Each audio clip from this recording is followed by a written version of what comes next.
অপেক্ষার প্রহর শেষ, রাত পোহালেই ভোট উৎসব। নির্বাচনের সকল প্রস্তুতি সম্পন্ন করেছে নির্বাচন কমিশন। কেন্দ্রে কেন্দ্রে পাঠানো হচ্ছে ব্যালট পেপার সহ ভোটের সরঞ্জাম। খুলনার সার্কিট হাউস মাঠে আছেন আমাদের বিভাগীয় প্রতিনিধি মোহাম্মদ অসীম।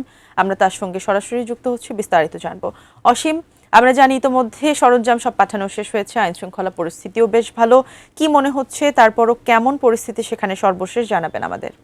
শিমু, ধন্যবাদ আপনাকে। আসলে অপেক্ষার প্রহর কিন্তু একেবারেই শেষ পর্যায়ে, অর্থাৎ রাত পোহালেই কিন্তু খুলনার যে 6টি সংসদীয় আসন এবং বিভাগে 36টি আসনের যে প্রার্থীরা রয়েছেন তাদের কিন্তু একজন করে নির্বাচিত করবেন সাধারণ যারা ভোটাররা রয়েছেন। ইতিমধ্যেই নির্বাচনী সরঞ্জাম সব কেন্দ্রেই পৌঁছে গিয়েছে। আমরা দেখেছি সকাল থেকে নির্বাচনী যে সরঞ্জাম সেগুলো কিন্তু কেন্দ্রে কেন্দ্রে পাঠাচ্ছে, অর্থাৎ খুলনার জেলার 6টি সংসদীয় আসনে 840টি ভোট কেন্দ্রে কিন্তু এই নির্বাচনী সরঞ্জাম ইতিমধ্যেই পাঠানো শেষ হয়ে গিয়েছে। আর এর আগের 2 দিন, অর্থাৎ খুলনা যেহেতু উপকূলীয় এলাকা, খুলনার কয়রা, দাকব এবং পাইকগাছায় কিন্তু বেশ আগে থেকেই রিটার্নিং কর্মকর্তা নির্বাচনী সরঞ্জামগুলো পাঠিয়েছে। আর নিরাপত্তার বিষয় যদি বলি, খুলনার এই যে 6টি সংসদীয় আসনের 840টি ভোট কেন্দ্রের 585টি ভোট কেন্দ্র কিন্তু ঝুঁকিপূর্ণ এরই মধ্যে ঘোষণা করেছেন রিটার্নিং কর্মকর্তা। সে কারণে কিন্তু আইন শৃঙ্খলা বাহিনীও সংখ্যা কিন্তু বেড়েছে।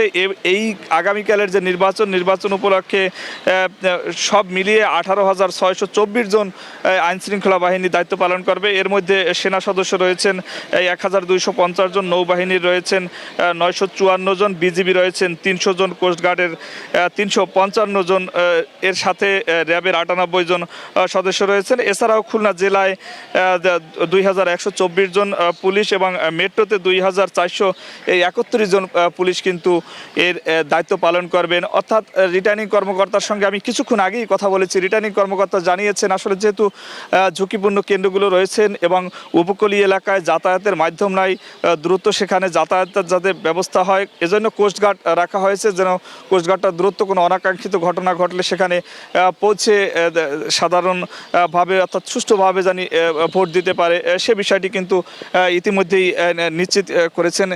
তিনি বলেছেন আসলে যে কোনো মূল্য সুষ্ঠু নির্বাচন করতে কিন্তু তারা বদ্ধপরিকর, সে কারণে সব ব্যবস্থাই খুলনায় রয়েছে। আর